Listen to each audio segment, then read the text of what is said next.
Olá pessoal, tudo bem com vocês? Hoje estamos de volta com mais um vídeo de versões de escrita e agora para falar de um livro que, olha, foi muito legal ter feito aí durante o início, na verdade, do ano de 2021, mas baseado numa história que há alguns anos eu já havia construído, né, para uma outra finalidade. Estou falando de Farewell Tale, O Encontro do Adeus, cuja história, aliás, cujo vídeo hoje falarei primeiramente, né, sobre as origens desse material e, num vídeo posterior, a gente vai falar um pouquinho sobre a escrita desse texto, certo? Muito bem. Então, onde é que surgiu a história do Farewell Tale? Como vocês sabem, né, desde 2012, 2011 na verdade, para ser mais preciso, eu dirijo a Alma Opera Rock. Tá? A Alma Opera Rock foi um grupo de teatro, ou é um grupo de teatro, a gente está parado, né, em função da pandemia, em função de outros afazeres, né, que infelizmente nos impedem a continuidade, em que tentava trazer, por meio da alegoria, né, do aspecto fantasioso das histórias, reflexões sobre as situações comuns, né, do cotidiano e do dia a dia das pessoas. Em 2014, para ser mais exato, né, após termos realizado, né, todo o trabalho em relação à peça A Tempestade, né, eu resolvi que eu queria criar um outro projeto. Né? Só que ele era um projeto, digamos, um pouco mais ousado, assim, ousado no sentido de que dependeria muito mais de elementos externos do que propriamente da minha própria atividade, digamos, né, para fazê-lo acontecer. E a gente sabe, né, que depender das pessoas é necessário que todo mundo comungue da mesma ideia, né? Todos deem as mãos e possam seguir adiante, né, para a realização do projeto. Pois bem, né, em 2014 então eu resolvi que eu gostaria, né, de entrar para o meio da música, né?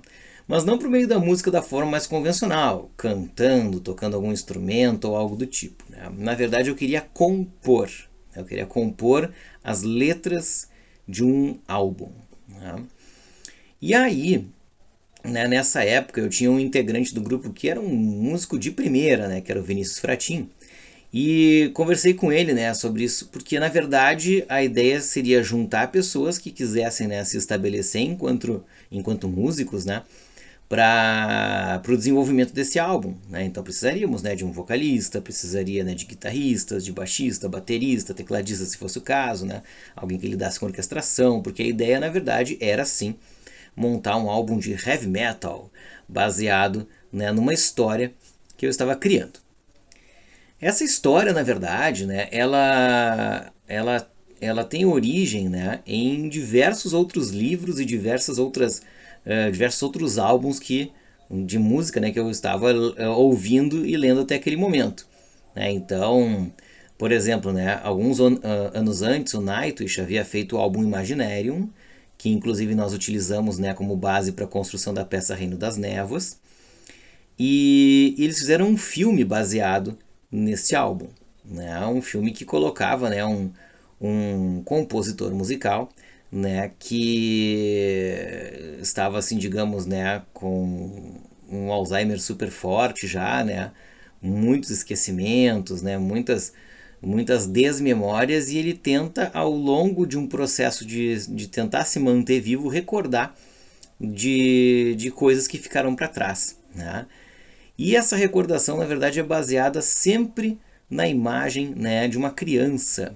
E uma criança, né, que está sempre buscando alguma coisa. E essa alguma coisa, na verdade, não entende o que é em nenhum momento. Claro, né, até que se resolva, né, ao longo da história o que vai acontecer de fato. Né, para não dar spoiler nenhum, vou segurar aqui. Né. Ao mesmo tempo também, né, eu sempre gostei muito das histórias, por exemplo, do Moacir Scliar, né, que eram textos, aliás, em diversos textos ele faz aquela relação entre duas narrativas, né, uma narrativa que explica o que acontece num momento, digamos, de presente dos atos que são contados. Então, na verdade, a gente tem duas narrativas concomitantes que se cruzam num certo momento. Isso, na verdade, eu já havia feito também no Fim de Alice, né? Mas eu fiz parágrafo a parágrafo, duas vozes narrativas que vão se cruzar num certo momento. Mas no Farewell Tale eu queria fazer isso, mas não do mesmo jeito, né? Não queria fazer com essa complexidade de linguagem associada ao discurso, associada à narração que está sendo contada. Eu queria uma coisa um pouco mais simples nesse sentido.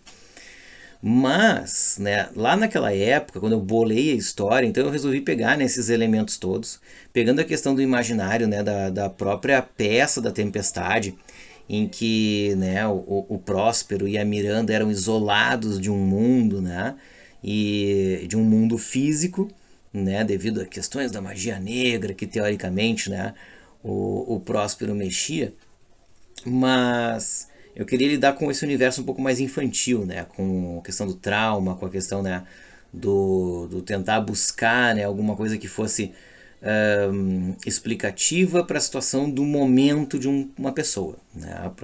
Para tentar encontrar na infância ou nos traumas do passado aquilo que enfim, né, fosse marcante de fato para a criação do adulto que posteriormente teria, né, que resolver esses problemas. Então, né, eu comecei a criar uma história, né, em que, na verdade, unisse essas questões todas. Então, eu montei o argumento, né, de uma criança que encontra um gato preto, né, e esse gato preto, que é baseado lá naquelas ideias do Poe, né, do texto, do gato preto dele. Ahn, mas ninguém faz nada com o gato, tá? O gato não vai ter uma ação, digamos, mais drástica ao longo da narrativa. Mas coloca então nessa ideia do gato, né, uma figura que leva, que conduz esse personagem para um mundo diferente, né, para um mundo na verdade muito mais onírico, muito mais reflexivo, em que ele possa, né, buscar, né, no seu passado, na verdade, ideias que pudessem então justificar aquilo de quem ele era, né? Então tem a história desse gato que vai levar para o meio de uma selva. Não é bem uma selva, na verdade, né? É um espaço de natureza, mas uma natureza fechada, né? Em que ele vai ter que, né, transpor para encontrar o gato. E quando transpõe esse espaço, ele acaba numa praia. E nessa praia ele encontra uma pessoa, né? Uma pessoa que vai, né, mudar a perspectiva, né, de ações, né, que ele revela, né, ao longo aliás, que ele tem ao longo da sua vida por conta, né, do contato com essa pessoa. Só que esse é um contato também não é um contato concreto, né? Ele é um contato, mesmo dentro desse ambiente mais de sonho, né? Ele não chega a se aproximar de fato dessa pessoa, né? Então ele não consegue dialogar com ela, né? Montar essas ideias todas de proximidade, né? Com alguém a ponto de gerar, né? Uma, uma figuração diferente, né? Uma proposta diferente, né? Em relação à pessoa. Então, esse jogo, na verdade, que vai haver dessas imagens, desses sentidos, vai carregar algumas vozes no corpo da narrativa, que é a voz da mãe, né? E a voz de uma certa amada, que nós não sabemos ainda quem é, que vão se contradizer ao longo do processo, até que ele vai tentar encontrar uma saída para isso, né? E aí, ao longo dessas músicas, vai se revelando essas saídas, vão se revelando, na verdade, né, as possibilidades de desenvolvimento, né, para que esse cara consiga superar esses traumas, superar esse processo todo, né? Então, quando a gente montou essas letras, né, a gente resolveu juntar esse pessoal para tentar compor, tentar, né, unir musicalmente uma coisa a outra. Mas é como eu falei, né, eu não sou uma pessoa da música, eu dependeria muito daqueles que, né, colaborariam com o processo para a gente tentar chegar a alguma coisa. E de fato foi bem complicado, né? Porque no fim das contas na época eu ainda não tinha muito contato com o pessoal desse ramo, né? Conversei muito com esse meu antigo integrante, né, da ópera, a gente conseguiu alguns conhecidos, né, que poderiam colaborar com o processo, mas de fato a gente não teve, né, uma montagem mais adequada, né, para essa circunstância. Uma pena para aquela banda que não saiu, porque pelo menos o livro Farewell Tale veio à tona graças a essas montagens todas. Mas isso eu conto no próximo vídeo para vocês, tá? Aguarde a segunda parte. Um abraço e até a próxima.